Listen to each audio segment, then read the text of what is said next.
একদিকে বছরের শুরুতেই বর্ষার পানি হু হু করে বাড়ছে, অন্যদিকে আতঙ্কে দিন কাটাচ্ছেন নদী পাড়ের কৃষকরা।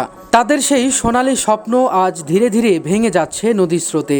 দিনাজপুরের বীরগঞ্জ উপজেলার কাশিমনগর এলাকায় আত্রাই নদীর ভয়াল ভাঙনে একের পর এক ফসলি জমি বিলীন হয়ে যাচ্ছে নদীগর্ভে। যে জমিতে একসময় সবুজ ফসল ফলাতো গ্রামের খেটে খাওয়া কৃষকরা, আজ সেখানে শুধু নদীর গর্জন আর ভাঙনের ক্ষতচিহ্ন। স্থানীয়দের অভিযোগ, প্রতি বছরই নদী ভাঙনের শিকার হলেও স্থায়ী কোনো ব্যবস্থা নেওয়া হয়নি।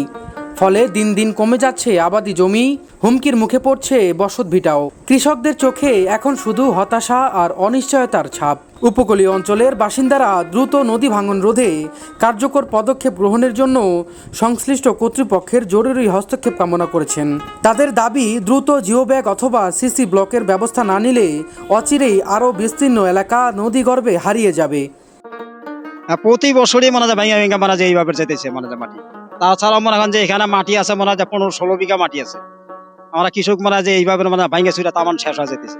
সরকারের কাছে আমরা আবেদন করতেছি যে এটা বাদের জন্য কোনো ব্যবস্থা করে দিবেন নিয়ে। আমি তো প্রতি বছর দুই বিঘা 1 বিঘা করে চলে যাইতেই আছে, প্রতি বছর যাইতেই থাকি। এইভাবে যাইতে যাইতে আস্তে আস্তে উপরে উঠতে উঠতে আপনার মনে হয় কান ধরে মাঝখানে চলে গেছে আস্তে আস্তে। এভাবে গেলে প্রতি বছর গেলে জমি থাকবে না, কৃষকরা আবাদ করার মতো কোনো জমি থাকবে না। তা আমরা দাবি জানাই যে দ্রুত কাজটা করে দিলে এখানে খুব ভালো হয়। আমরা চাচ্ছি যে এমপি মহোদয় যে কাজটা যাতে করে, আমরা এটাই দাবি জানাচ্ছি।